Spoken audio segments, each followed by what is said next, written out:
is it for the people? There's so much trouble in this country. If I become president, I propose to get rid of the drugs. Hindi ko kaya pumatay ng babae pati bata. Drugs and criminality must stop. And I would do it even if it cost me my life, my honor.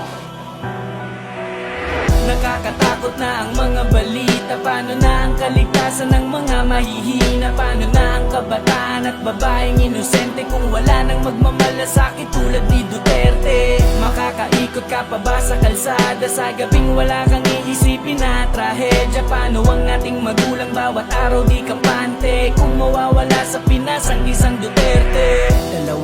2016 taon na nakamit ng pinasan para sa atin. Maraming humusga, marami ang di naniwala. Daming napailing dahil di siya lubos kilala. Siya si Tatay Digong, ang ama ng Dabawenyo. Sumikat sa kanyang mga diskarte't pamumuno. Bitbit ang kanyang tapang at ang pagiging brusko. Di maitatanggi ang puso bilang Pilipino. Imbes mapaganda, sariling buhay ay inalay. Maprotektahan lang ang kababaihang walang malay. Sa kamay ng mga taong sa droga'y nakasalalay. Pinaranas niyang ligtas na lumabas na